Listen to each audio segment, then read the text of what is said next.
In the early part of 2024, on a bitterly cold Tuesday morning, a worn-out cardboard box arrived at one of Boston's most respected historical institutions. Inside were 17 seemingly unremarkable items from the estate of a deceased collector. Among faded tintypes and deteriorating cabinet cards sat what looked like just another Victorian family photograph. But this single image would soon uncover a secret someone had spent over a century trying desperately to hide. Rebecca Collins, a devoted curator specializing in 19th-century American photography, had been sorting through donations for hours. Her eyes were tired, her coffee had gone cold, and she was about to call it a day. Then she pulled out an 8x10 portrait mounted on heavy, cream-colored card stock. The embossed gold lettering at the bottom read, J. Morrison Studio, Boston, Massachusetts, 1892. She placed the image under her magnifying lamp and leaned in closer. 5 figures stared back at her with those stiff, unsmiling expressions so typical of the era. A bearded gentleman in his late 30s sat in an ornate wooden chair. A woman in a severe, high-necked dark dress stood beside him. 3 children, 2 boys and a girl, were arranged around the adults with perfect Victorian precision. Over her career, Rebecca had examined thousands of similar portraits. They were silent windows into lives long finished, frozen moments paid for with hard-earned savings by families desperate to preserve their legacy. Most told no stories beyond their careful arrangement. But something about this particular image gave her pause. Something felt off. Something felt wrong. If you're curious about what Rebecca discovered hiding in plain sight for over a century, be sure to hit that subscribe button and tap the notification bell so you never miss stories like this one. And if this mystery intrigues you, drop a like right now. It helps more people discover these incredible hidden histories. Rebecca adjusted her lamp and pressed her face closer to the photo. The image quality was exceptional for its age, remarkably sharp. Despite more than 130 years, she could make out individual threads in the gentleman's wool suit, the intricate lace on the woman's collar, even the tiny buttons on the children's clothes. Then her eyes drifted downward toward the floor beside the carved leg of the ornate chair. There, partly hidden by the edge of a decorative rug, lurked something she had first dismissed as just a shadow.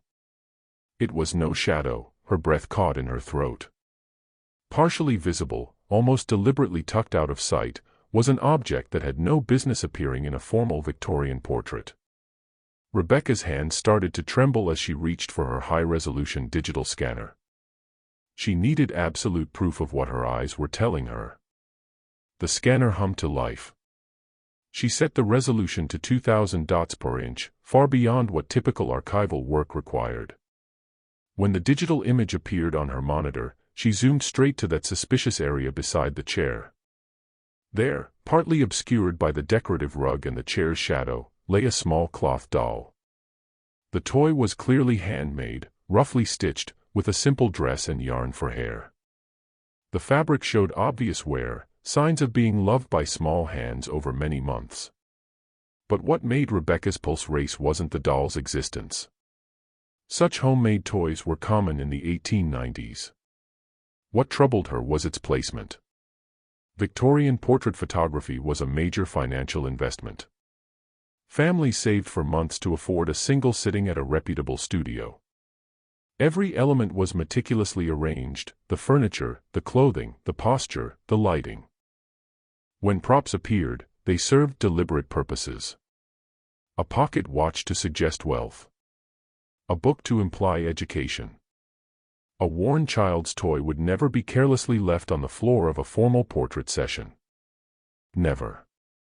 Unless someone specifically wanted it there.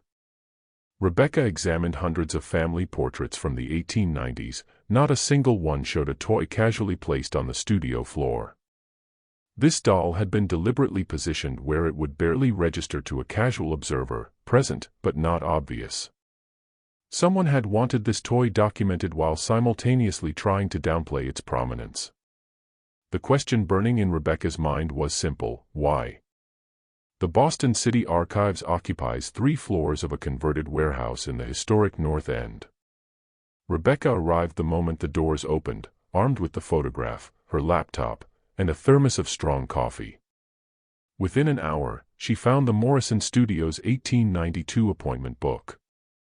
There it was, November 14, 1892. Thomas and Elizabeth Harper, family portrait, 5 subjects. Payment received in full. Rebecca now had names for the man and woman in the photograph. But who were the 3 children? She moved to the birth records section, pulling heavy volumes covering 1882 through 1890. After 2 exhausting hours of methodical searching, she found them: James Harper, born March 1884, Robert Harper, born June 1886. 2 sons, only 2.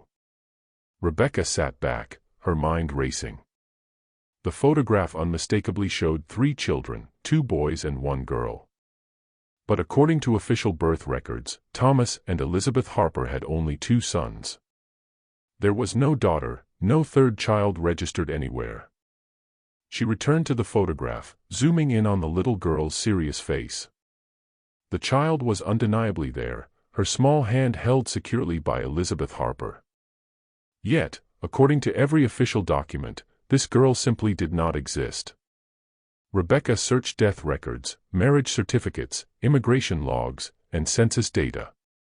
She found Thomas Harper listed in the 1890 census as a supervisor at the Waltham textile mill, living at 47 Cedar Street with his wife and 2 sons. No daughter, no 3rd child, no explanation. Rebecca decided to dig deeper into Thomas Harper's employment. Factory records often contain details that census data misses. The mill records were kept in a separate section, and she requested every box covering 1888 to 1895. After an hour of searching, she found Thomas Harper's employment file. He had worked at the mill since 1881, rising from floor worker to supervisor by 1889, a significant achievement that explained how the family could afford the formal portrait.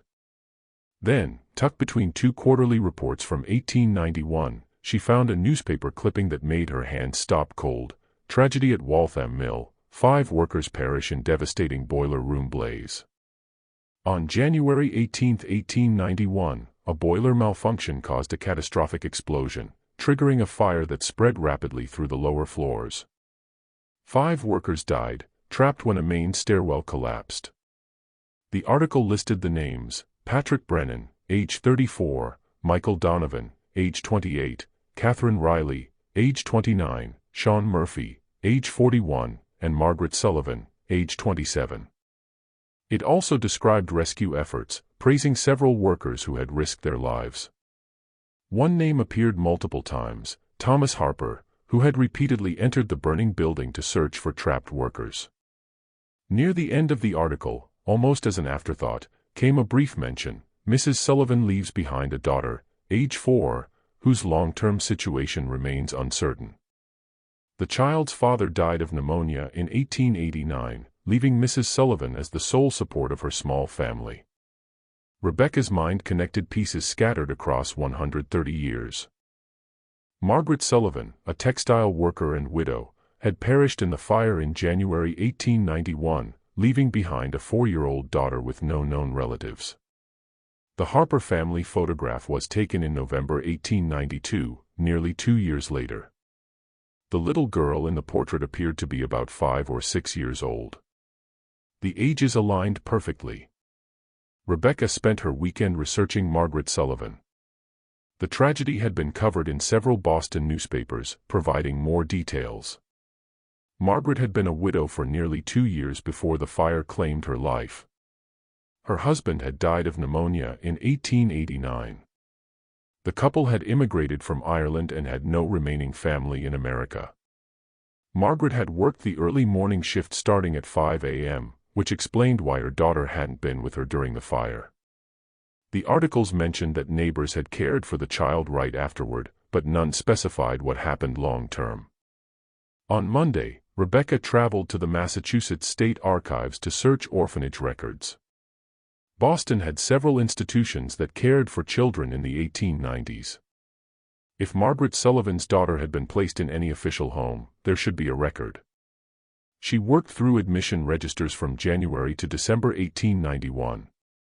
The names were heartbreaking, dozens of children left by desperate parents or orphaned by disease and accident. But she found no admission matching Margaret Sullivan's daughter. Rebecca sat back, increasingly sure of what had happened. The child hadn't gone to an orphanage because someone had taken her in privately, someone who had been at the mill during the fire, someone who felt responsible, Thomas Harper. She looked at the photograph again with fresh eyes, the worn cloth doll beside the chair. Had Margaret Sullivan made it for her daughter?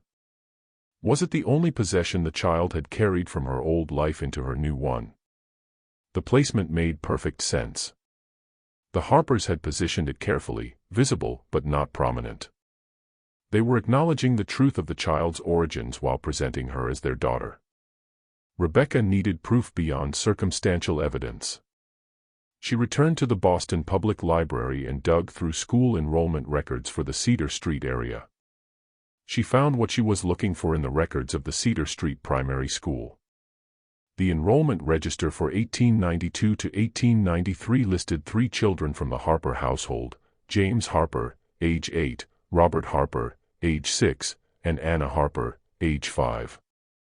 Anna Harper, a name that appeared nowhere in birth records, nowhere in census data prior to 1892. She had simply materialized in the Harper household. Thomas and Elizabeth Harper had taken in Margaret Sullivan's orphaned daughter after the fire. They had given her their family name. They had enrolled her in school as their daughter, and they had included her in their formal portrait with only a small cloth doll to mark her true origin. Rebecca contacted the Waltham Historical Society, hoping to find context that documents couldn't provide. A volunteer coordinator named Dorothy invited her to visit their museum, which held oral history interviews recorded in the 1970s and 1980s with elderly residents who had grown up in the Mill District. Rebecca drove to Waltham on a rainy Thursday morning. Dorothy, a woman in her 70s with silver hair and sharp eyes, led her to a room filled with transcripts. The 1891 fire left deep scars in this community, Dorothy explained. Many families lost someone that day. Rebecca spent hours reading through the transcripts. Then, in a 1979 interview with a woman named Helen who had been born in 1895, she found something remarkable. The Harpers lived 2 houses down from us on Cedar Street. Mr. Harper was well liked, a fair supervisor. They had 3 children, 2 boys and a girl. My mother told me the girl wasn't theirs by birth, but they loved her just the same. Mother said Mrs. Harper's heart broke for the child after her real mother died in the terrible fire. They took her in when others wouldn't, raised her as their own. Nobody talked about it openly. In those days, you didn't pry into such things, but everyone knew, and everyone respected them for it. Rebecca read the passage 3 times, her eyes burning with sudden emotion. The community had known Anna wasn't the Harpers' biological daughter, but they had protected the family's privacy. Dorothy examined the photograph Rebecca had brought, focusing on the cloth doll beside the chair. "That's telling," Dorothy said softly. They didn't hide where she came from. They acknowledged it in their own way. That doll was probably the only thing she had left of her mother, and they let her keep it. Armed with the name Anna and confirmation of her origins, Rebecca returned to Boston determined to trace what had happened to the child after the photograph was taken. She started with the 1900 census. She found the Harper family still at 47 Cedar Street: Thomas, age 45, mill supervisor; Elizabeth, age 42, James, age 16, Robert, age 14, and Anna, age 13, listed simply as daughter.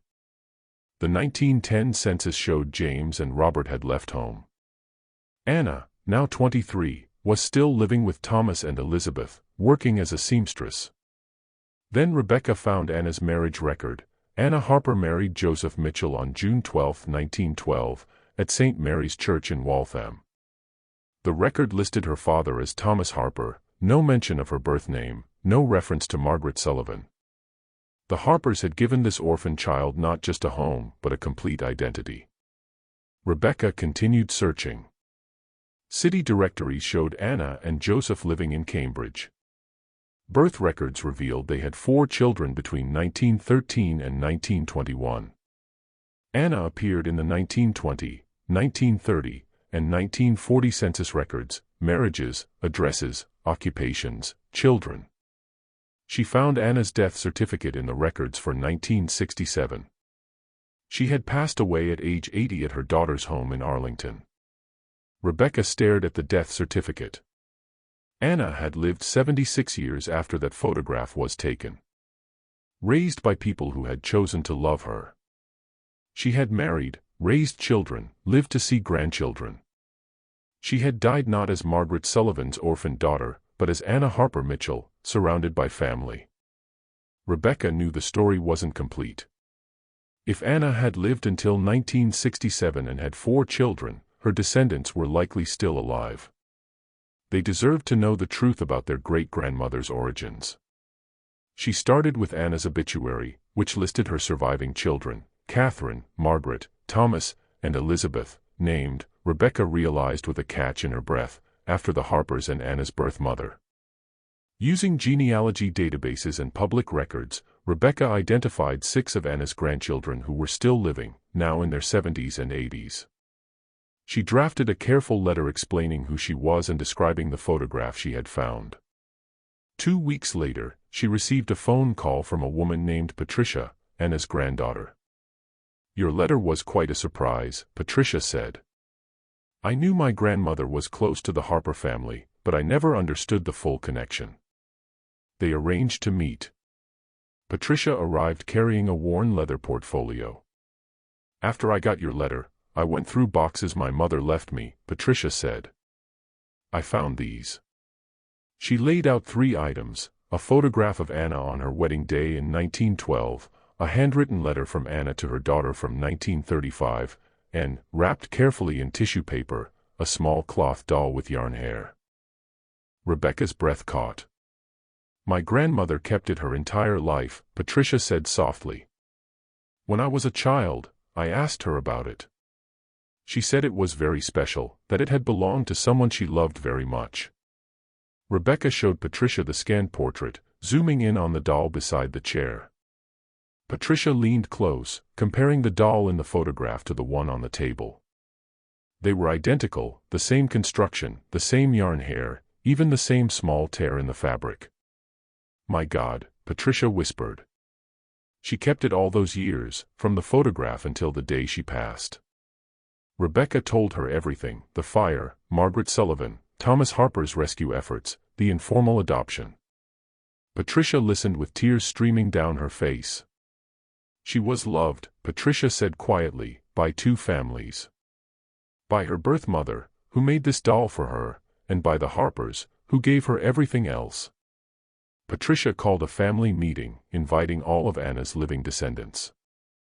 17 people gathered at her home: grandchildren, great-grandchildren, and 2 great-great-grandchildren. Rebecca presented her findings, displaying the 1892 Harper family portrait on a large screen. She zoomed in on the cloth doll, then revealed the actual doll Patricia had preserved. Gasps rippled through the room. She walked them through everything: the rescue efforts, Thomas Harper's heroic role, the appearance of Anna in the Harper household, and the photograph that documented her new family. "Thomas and Elizabeth Harper took her in privately," Rebecca explained. "This wasn't a legal adoption, those were rare and expensive in the 1890s. They simply brought her into their home and raised her as their daughter. The community knew, but they protected the family's privacy." An elderly man raised his hand. "Did she know? Did my grandmother know she was adopted?" Rebecca hesitated. "Based on the evidence, I believe she did. The fact that she kept the doll her entire life suggests she remembered her birth mother. But in the 1890s, such things weren't discussed openly. She was raised as a Harper, and that became her identity." Patricia stood and carefully held up the cloth doll. "This is what my grandmother carried from one life into another. Her birth mother made this for her.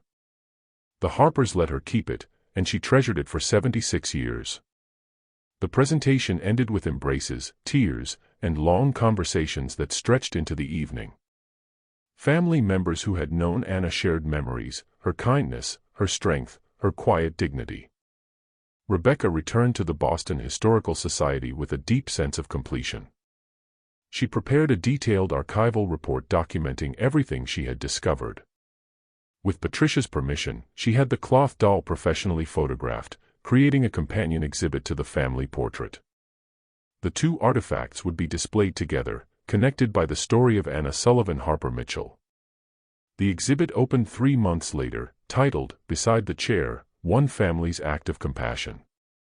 It featured the Harper family portrait enlarged to show every detail, with the worn cloth doll displayed in a case nearby. Patricia and several descendants attended the opening. They stood together in front of the photograph, studying the faces of Thomas, Elizabeth, James, Robert, and 5-year-old Anna. "They look so serious," one great-grandchild observed. Patricia nodded. Maybe they knew how important this moment was. This photograph was proof that she belonged, that she was part of the family. And that doll beside the chair was proof of where she came from, that her first mother loved her too. Rebecca stood nearby, thinking about all the photographs filling archives around the world. How many held stories like this one? How many documented quiet acts of heroism that left only the faintest traces? The Harper family portrait wasn't remarkable because of its composition. It was remarkable because of what it preserved, evidence of a choice. Thomas and Elizabeth Harper could have done nothing. Instead, they opened their home and hearts, accepting the challenges of raising another child as their own. And Anna, the orphan daughter of a textile worker who perished in a fire, had lived a full life because of that choice.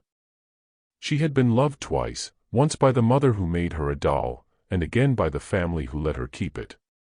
The worn cloth doll, barely visible beside the chair in that formal Victorian portrait, had revealed its secret after 132 years.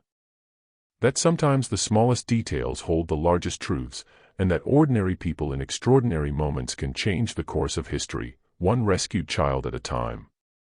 If this story moved you, share it with someone who needs to hear it. Subscribe for more incredible hidden histories. Leave a comment telling me what you think the Harpers would say if they knew their act of kindness was being celebrated 132 years later.